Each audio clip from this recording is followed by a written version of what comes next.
something happened along the way to change your mindset, saying, hey, for the money and the time, if I just get one good idea and walk away, it certainly is worth the money and the time. So now that little amendment in your philosophy, you now say, I'm going to regularly go, because it doesn't take but a few ideas to make a great difference in your income, personal life, social life, and all the rest.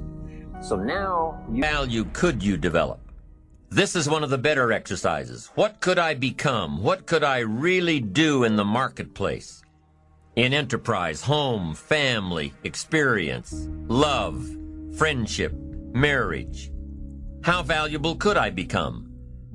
Am I valuable enough to work on what's not working so I can reach my full capacity? If I'm operating at 20%, what could I possibly do with the other 80%? Once you start understanding how valuable you are, it's a whole new experience. Understanding self-worth. It plays a major role in our ability to be self-enterprising. Our self-worth makes the difference between being lazy and being active. If we don't feel good about ourselves, we won't feel good about our lives. And if we don't feel good about our lives, we won't be very interested in looking for opportunities. So you see, being self-enterprising... People won't do that. Most people give up on themselves easily. You know the human spirit is powerful. There's nothing as powerful. It's hard to kill the human spirit. They asked Benjamin Disraeli, a man who became the head of a country at a time when Jews were not allowed out after 10 o'clock. They said, how did you do it? How did you achieve it against such great odds?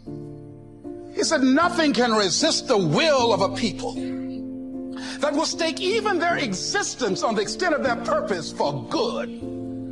That when you have a made-up mind, when you decide that you want to do something, I was reading something the other day, he said, the power to hold on in spite of everything, the power to endure, this is the winner's quality. The hunger, the ability to face defeat again and again without giving up. This is a winner's quality. And when somebody does something that's extraordinary in athletics, in education, in technology, with the human body, there's always a trail, because genius leaves clues. And a lot of times these geniuses, and I say genius not like IQ, I mean people who excel in their area of expertise, they don't know how they're doing it because they're unconscious about it, right? Because they've been doing it second nature to them for so long. And so what I like to do is deconstruct that and then show people how to learn it more quickly. But when you're in this theta state, showers put you in that theta state. That's why I took 5 showers, Brian, this morning, just to prepare for this conversation well, I'm having with you. Above theta, though, is the state called alpha, right below beta, where you're most aware and awake. Alpha is a state of learning, accelerated learning. It's a state of relaxed awareness. This is a state we go into when we meditate, because your critical mind is set aside and you just absorb information unconsciously. You know what puts you into an alpha state? Television. You ever notice that if somebody's watching the game or somebody's watching their favorite TV show and you're trying to have a conversation with them and they literally are in trance, they don't hear you because of television programming, which might be an interesting word, programming and putting people into a trance. But that's the alpha state. That's where information is just going inside your mind. So we train people how to learn languages faster, learn facts better by putting them into an alpha state, a relaxed state of awareness. And we can do that by design. And people don't realize this. And this is the whole thing. I really think this should have been taught back in school, because school was a great place to learn what to learn. Math, history, science, Spanish, important subjects on what to learn. But how many classes were on how to learn? That's a really, really interesting question. Now, the way that I look at it is that happiness is the byproduct and the result of practicing certain daily habits. So we see that psychologically, scientifically, and spiritually, the practice of a set of habits every single day can create states of happiness. Now, some of these are in the book called The Book of Joy by the Dalai Lama and Desmond Tutu. I highly recommend it.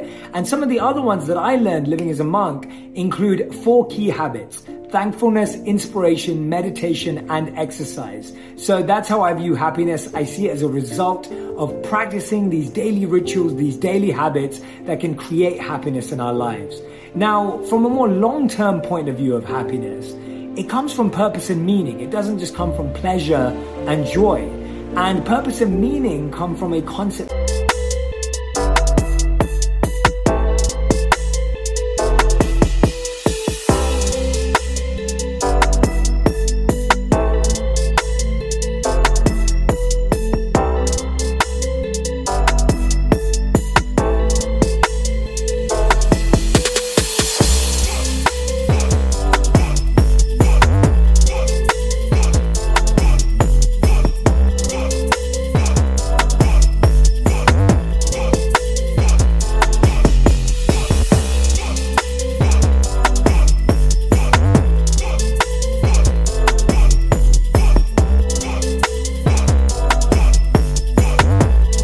known as Dharma in Sanskrit, which is where you find this beautiful intersection between your passion, your strengths, and your compassion. The ability to serve with what you're naturally skilled at.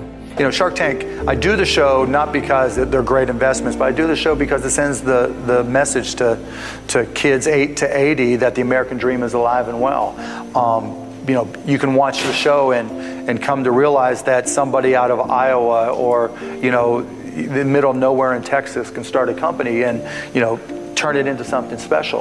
And I think, you know, so many families watch the show together that it's just, you know, particularly in this day and age when so many people are saying what's wrong with this and what's wrong with that and what's wrong with America, it just really reinforces that, you know, somebody with an idea who's willing to, you know, go beyond just an idea to a company phase and really work, something special can happen. And you know, just reinforcing that is really important to me. So in Genesis, one of the things God has Adam do first, so God makes the world by speaking.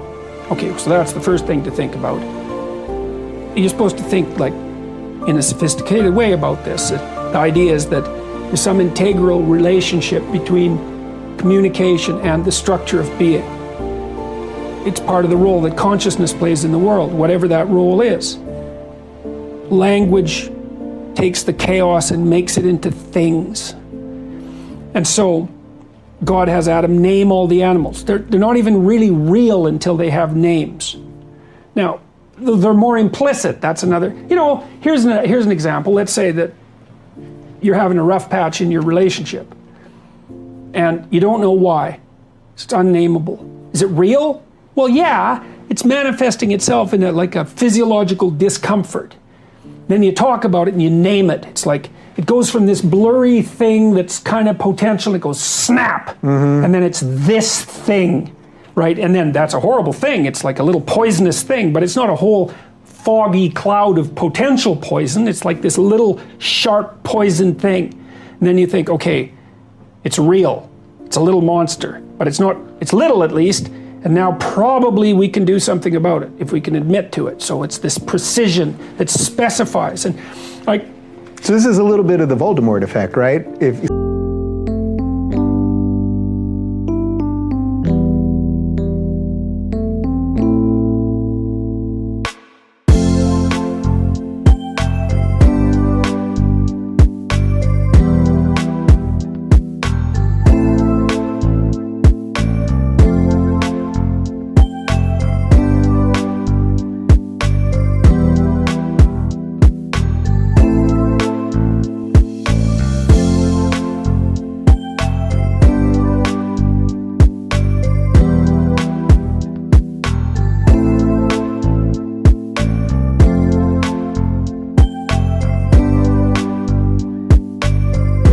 Since you're a Harry Potter guy, they wouldn't name him. Right.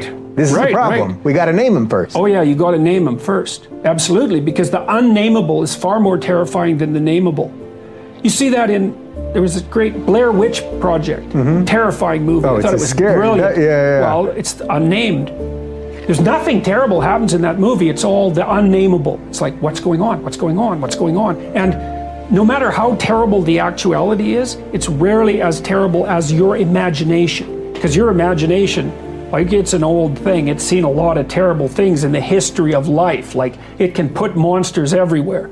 And so it's almost always better, it might be better without exception, to name the thing, no matter how terrible it is.